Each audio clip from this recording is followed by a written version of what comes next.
Prime minister ಭೇಟಿಯಾಗಿ ಒಂದು memorandum ಕೊಟ್ಟಿದ್ದೀನಿ ಅವರಿಗೆ. ಒಂದು 4-5 ರಿಕ್ವೆಸ್ಟ್ಗಳು ಮಾಡಿದ್ದೀನಿ. ಅದರಲ್ಲಿ ಒಂದು, ನಬಾರ್ಡ್ನವರು ಇತ್ತೀಚೆಗೆ ನಮಗೆ ರೈತರಿಗೆ ಕೊಡ್ತಕ್ಕಂಥ ಸಾಲ ರಿಫೈನಾನ್ಸಿಂಗ್ ಅದು ಕಡಿಮೆ ಮಾಡಿಬಿಟ್ಟಿದ್ದಾರೆ. ಹೋದ ವರ್ಷ 5,600 ಕೋಟಿ ಇದ್ದದನ್ನ ಈ ವರ್ಷ 2,340 ಕೋಟಿ ಮಾಡಿಬಿಟ್ಟಿದ್ದಾರೆ. So that means to say ಸುಮಾರು 58% ಕಡಿಮೆ ಮಾಡಿಬಿಟ್ಟಿದ್ದಾರೆ. ಅದು ನ್ಯಾಷನಲೈಸ್ಡ್ ಬ್ಯಾಂಕ್ಗಳು ಕೊಡ್ತವೆ ಸಾಲನ, ಕಮರ್ಷಿಯಲ್ ಬ್ಯಾಂಕ್ ಕೊಡ್ತವೆ ಅಂತೇಳಿ ಕಡಿಮೆ ಮಾಡಿಬಿಟ್ಟಿದ್ದೀವಿ ಅಂತ ಹೇಳ್ತಾರೆ. ಬಟ್ ನಮಗೆ ನಬಾರ್ಡ್ನವರು ಕಳೆದ ನೀವು 5-6 ವರ್ಷ ನೋಡಿದಾಗ ಪ್ರತಿ ವರ್ಷ 5,000 ಕೋಟಿ ಮೇಲೆ ಹೆಚ್ಚಾಗಿ ಕೊಟ್ಕೊ ಬಂದಿದ್ದಾರೆ. ಈ ವರ್ಷ 24-25ಕ್ಕೆ 2,340 ಕೋಟಿ ಮಾಡಿದ್ದಾರೆ. 5,600 ಕೋಟಿಯಿಂದ ನಾವು 9,000 ಚಿಲ್ಲರೆ ಕೋಟಿ ಕೇಳಿದ್ದು. ಬಿಕಾಸ್ 35 ಲಕ್ಷ ರೈತರಿಗೆ ನಾವು ಸಾಲ ಕೊಡ್ತಕ್ಕಂಥದ್ದು. 35 ಲಕ್ಷ ರೈತರಿಗೆ. ನೀವು ಮೊನ್ನೆ ಬಂದಿದ್ದಾಗ ನಿರ್ಮಲಾ ಸೀತಾರಾಮನ್ ಅವರು ಭೇಟಿ ಮಾಡಿದ್ದೆ. ಪ್ರೈಮ್ ಮಿನಿಸ್ಟರ್ ಇರಲಿಲ್ಲ, ವಿದೇಶಕ್ಕೆ ಹೋಗಿದ್ರು. ಅದಕ್ಕೆ ಇವತ್ತು ಭೇಟಿ ಮಾಡಿದೆ. ಇವತ್ತು ವರ್ಕಿಂಗ್ ಕಮಿಟಿ ಮೀಟಿಂಗ್ ಇತ್ತು ಕಾಂಗ್ರೆಸ್, ಇವತ್ತು ಬಂದಿದ್ದೆ. ಹಾಗಾಗಿ ಪ್ರೈಮ್ ಮಿನಿಸ್ಟರು ಅಪಾಯಿಂಟ್ಮೆಂಟ್ ಕೊಟ್ಟಿದ್ರು. ಭೇಟಿ ಮಾಡಿ ಅದೊಂದು ಪ್ರಸ್ತಾಪ ಮಾಡಿದ್ದೀವಿ.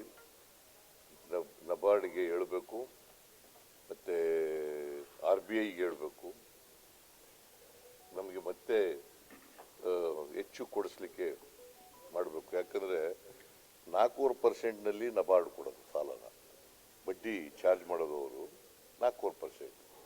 ನಾವು ಕಮರ್ಷಿಯಲ್ ಬ್ಯಾಂಕ್ ಹೋದರೆ 9-10% ಮಾಡಿಬಿಡ್ತಾರೆ.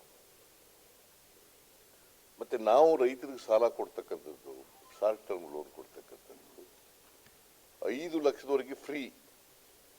V are not charging any interest.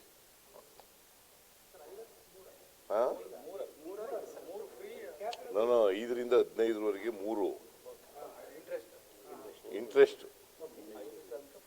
5 ಲಕ್ಷದವರೆಗೆ ಫ್ರೀ. 4.5% ತಗೊಂಡು ಫ್ರೀಯಾಗಿ ಕೊಡ್ತೀವಿ ನಾವು. ಆ 4.5% ನಾವು ಕೊಡ್ತೀವಿ.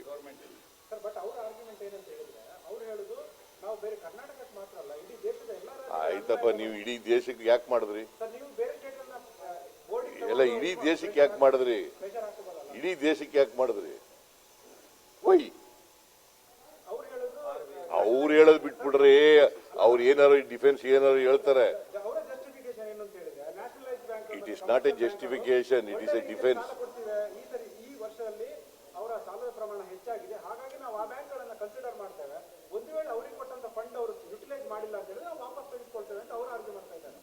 Argument may be a different, it's a defense argument. My point is, 5-6 ವರ್ಷದಿಂದ ನೀವು 5,000 ಕೋಟಿ ಕೊಡ್ತಾ ಬಂದವರು, ಇದಕ್ಕಿದ್ದಲ್ಲಿ ಯಾಕೆ ನೀವು 2,340 ಕೋಟಿ ಮಾಡಿಬಿಟ್ರೆ? ಈಗ ಕೇಳಪ್ಪ ಇಲ್ಲಿ, ಸುಮ್ಮನೆ ನೀವು ನಿಮ್ಮನ್ನೇ ಕೇಳಿದ್ರೆ ನೀವು ಅವ್ರು ಹೇಳೋದಕ್ಕೆ ಕೇಳ್ಕೊಬಂದು ಹೇಳಿದ್ರೆ ಹೇಳಿದ ಪ್ರಯೋಜನ. ಅವ್ರು ಹೇಳಿದ್ರೆ ಕೇಳ್ರಿ, ನಾನು ಹೇಳಿದ ಮೇಲೆ ಕೇಳಿ ನೀವು ಪ್ರಶ್ನೆನ. ನೋಡ್ರಿ, 4.5% ಕೊಡ್ತಾ ಇದ್ರು, ಯಾವಾಗಲೂ ಕೊಡ್ತಿದ್ರು ನಬಾರ್ಡ್ನವರು ರೈತರಿಗೆ. ನಾವು ಕೊಡ್ತಾ ಇದ್ದು 3 ಲಕ್ಷ ಇತ್ತು, ಆಮೇಲೆ 5 ಲಕ್ಷ ಮಾಡಿದ್ರು ನಾವು. Free of cost, free of interest, no interest. We are not charging any interest. ಈಗ ನಾವು ಅಷ್ಟು ಕೊಡಬೇಕಾದ್ರೆ ಹೋದ್ ಸಾರಿ 22,000 ಕೋಟಿ ಎಲ್ಲ ನಬಾರ್ಡ್ನಿಂದ ಕೊಟ್ಟದ್ದು, ಇದರಿಂದ ಕೊಟ್ಟದ್ದು, ಕಮರ್ಷಿಯಲ್ ಬ್ಯಾಂಕ್ನಿಂದ ಕೊಟ್ಟದ್ದು, ಎಲ್ಲ ನ್ಯಾಷನಲ್ ಬ್ಯಾಂಕ್ನಿಂದ ಕೊಟ್ಟದ್ದು 22,000 ಕೋಟಿ. ನೀವು ಇದ್ದಕ್ಕಿದ್ದಲ್ಲೇ ಕಡಿಮೆ ಮಾಡಿಬಿಟ್ರೆ, 58% ಕಡಿಮೆ ಮಾಡಿಬಿಟ್ರೆ, ದಿ ಫಾರ್ಮರ್ಸ್ಗೆ ನಾವು ಕೊಡಬೇಕಲ್ಲ. ಪ್ರೊಡಕ್ಷನ್ ಕಡಿಮೆ ಆಯ್ತದೆ. ಒಂದು, ಅಗ್ರಿಕಲ್ಚರ್ ಆಪರೇಷನ್ಗೆ ಸಹಾಯ ಮಾಡದೆ ಹೋದರೆ ಪ್ರೊಡಕ್ಷನ್ ಕಡಿಮೆ ಆಗುತ್ತೆ, ನಂಬರ್ 1. ನಂಬರ್ 2, ರೈತರಿಗೆ ಕಷ್ಟದಲ್ಲಿ ಸಿಕ್ಕಾಕತ್ತಾರೆ. ಅವರು ಅನಿವಾರ್ಯವಾಗಿ ರೈತರು ಲೇವಾದೇವಿದಾರರ ಹತ್ರ ಹೋಗ್ಬೇಕಾಗುತ್ತೆ, ಖಾಸಗಿ ಲೇವಾದಾರರ ಹತ್ರ ಹೋಗ್ಬೇಕಾಗುತ್ತೆ. ಅವ್ರಿಗೆ ಶೋಷಣೆ ಮಾಡ್ತಾರೆ. ಅವರು ಬ್ಯಾಂಕ್ನವ್ರು ಅಷ್ಟೊಂದು ಸಾಲ ಕೊಡಲ್ಲ. ಅದರಿಂದ ಅವ್ರು ಹೇಳ್ತಕ್ಕಂಥದ್ದೇನು, ಕಮರ್ಷಿಯಲ್ ಬ್ಯಾಂಕ್ನವ್ರು ಕೊಡ್ತಾ ಇದ್ದಾರೆ, ನಾವು ಇಡೀ ದೇಶಕ್ಕೆ ಮಾಡಿದ್ದೀವಿ, ಇಡೀ ದೇಶಕ್ಕೆ ಮಾಡಿದ್ದೀವಿ. Where was the necessity? ಇಡೀ ದೇಶಕ್ಕೆ ಮಾಡವ್ರೆ ಅಂತ assuming for the argument sake ಇಡೀ ದೇಶದ ರೈತರಿಗೆ ಮಾಡಿದ್ವಿ. ನೀವೆಲ್ಲ ರೈತರಿಗೆ, ಇಡೀ ದೇಶದ ರೈತರಿಗೆ ತೊಂದರೆ ಆಯ್ತಲ್ಲ. Not only to Karnataka farmers, the farmers at large ಕಡಿಮೆ ಆಯ್ತಲ್ಲ, ಅನ್ಯಾಯ ಆಯ್ತಲ್ಲ. ಅನ್ಯಾಯ ಸರ್ ಮಾಡಿ ಅಂತ ಹೇಳಿದ್ದೀವಿ. ನಂಬರ್ 1. ನಂಬರ್ 2, ಆಮೇಲೆ ಹೋದ್ ಸಾರಿ ಅಪ್ಪರ್ ಭದ್ರಾಕ್ಕೆ 5,300 ಕೋಟಿ ಕೊಡ್ತೀವಿ ಅಂತೇಳಿ ಅವರೇ ಬಜೆಟ್ನಲ್ಲಿ ಹೇಳಿದ್ರು. ಅದು ಕೊಟ್ಟಿಲ್ಲ, ಇವತ್ತಿನವರೆಗೆ ₹1 ಕೊಟ್ಟಿಲ್ಲ. ಆಮೇಲೆ 15th ಫೈನಾನ್ಸ್ ಕಮಿಷನ್ನಲ್ಲಿ ನಮಗೆ ಸ್ಪೆಷಲ್ ಗ್ರಾಂಟ್ಸ್ ಕೊಡ್ತೀವಿ 5,495 ಕೋಟಿ ಅಂತ ಕೊಟ್ಟಿದ್ರು, ಅದು ₹1 ಕೊಟ್ಟಿಲ್ಲ. ಅದಲ್ಲದೆ 6,000 ಕೋಟಿ ಪೆರಿಫೆರಲ್ ರಿಂಗ್ ರೋಡ್ಗೆ, 3,000 ಕೋಟಿ ಆಮೇಲೆ ಇದಕ್ಕೆ ಕೆರೆಗಳ ಅಭಿವೃದ್ಧಿಗೆ 3,000 ಕೋಟಿ, ಒಟ್ಟು 11,495 ಕೋಟಿ ಕೊಡ್ತೀವಿ ಅಂದರು. ಅದು ಕೊಡಲಿಲ್ಲ. ಅದನ್ನೆಲ್ಲ ಜ್ಞಾಪಕ ತಂದಿದ್ದೀನಿ, ಅವೆಲ್ಲ ಕೊಡಿಸ್ಕೊಡ್ಬೇಕು ಅಂತ.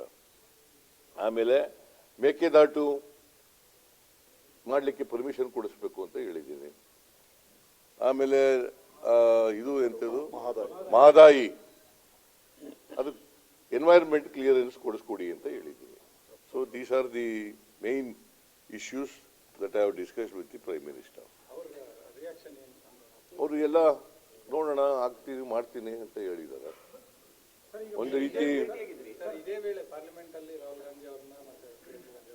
ಅದು ಕಷ್ಟ ಕಾಲು. ರಾಹುಲ್ ಗಾಂಧಿ ಅವರು ಇವತ್ತು ವರ್ಕಿಂಗ್ ಕಮಿಟಿ ಮೀಟಿಂಗ್ ಇದೆ.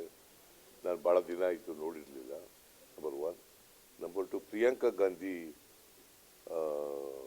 ವಿಶ್ ಮಾಡಬೇಕಾಗಿತ್ತು. ಅವರು ಪಾರ್ಲಿಮೆಂಟು ಗೆದ್ದಿದ್ರಲ್ಲ, ಅದು ವಿಶ್ ಮಾಡಕ್ಕೆ.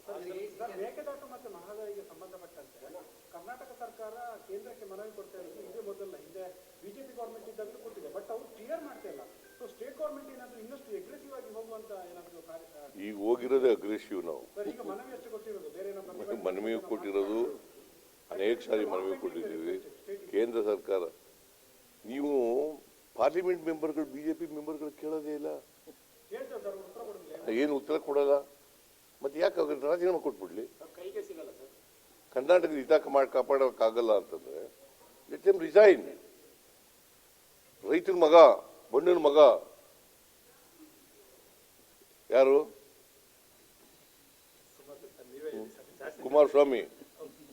ಅವ್ರೇನ್ ಮಾಡ್ತಾರೆ? ಅವ್ರಿಗೆ ಕ್ಯಾಬಿನೆಟ್ನಲ್ಲಿ ಇದ್ದಾರಲ್ಲ, ದೇವೇಗೌಡರು ರಾಜ್ಯಸಭಾ ಮೆಂಬರ್ ಆಗಿದ್ದಾರಲ್ಲ, ಕೊಡಿಸ್ಲಿ.